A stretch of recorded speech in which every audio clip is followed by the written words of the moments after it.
Ako na nagkusang alamin ng totoo tungkol kay Felix. Kumuha ako ng sample sa kanila ni Eva. Ito.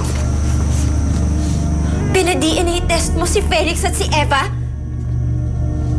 Nahihibang ka na ba, Ami? Bakit hindi ka na lang maging masaya para sa amin? Bakit ba sinisiraan mo si Felix sa akin? Naiinggit ka ba? Hindi ako naiinggit, Melissa. Alam mong wala akong ibang gusto kundi maging masaya kay ni Eva at hindi ko sinisiraan sa'yo si Felix. Ito ang pruweba, basahin mo kasi.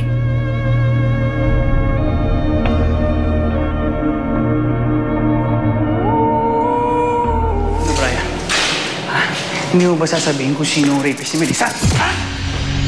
Ha? Hindi ka magsasalita? Hindi ka magsasalita, ha?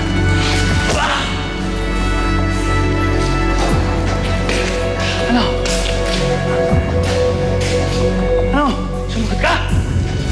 Sumagot ka! Sino bang pinoprotekta mo? Hindi ka ba nabubwisit sa kanya? Ikaw nandito, binubugbog. Pero yung rapist, ayun, malaya! Nakakatulog na mahingping. Hindi ka ba naiingit sa kanya?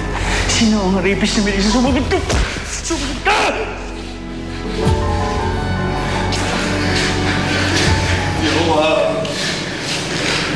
Wala akong amin eh! Gusto mo sirahin ko yung dalawang tuhod mo? Ha? Nang hindi ka na makalakad? Magsasalita ka na? Ano? Wala akong amin sa'yo.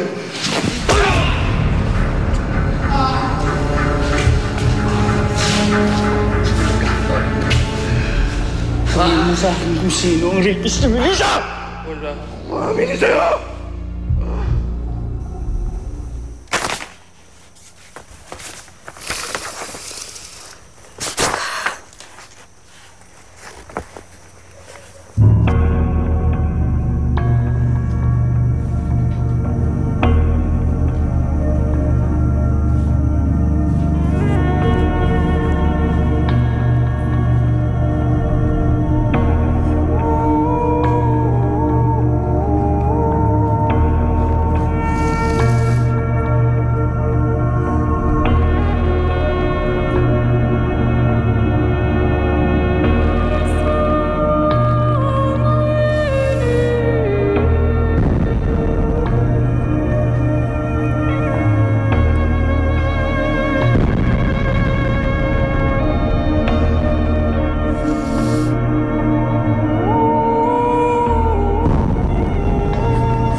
Sabihin mo sa akin.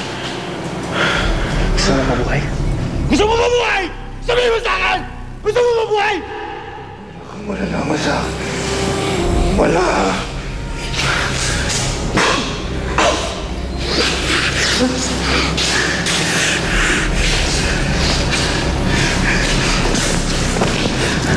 Isa bang pagkakataon? Sabihin mo sa akin. Gusto mo sirain ko to? Sirain ko yan. Sabihin mo sa akin. Sabihin mo sa akin yan!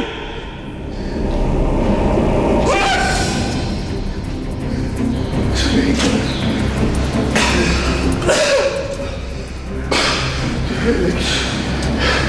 Si Felix Rastro! Si Felix Rastro yung asawa ni Melissa ang rapist niya!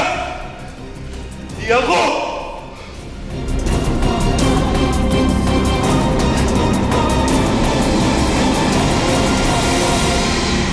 Hindi! Hindi to totoo! Hindi to totoo, Ami! Bakit ginawa mo sa akin to? Hindi kita gustong saktan.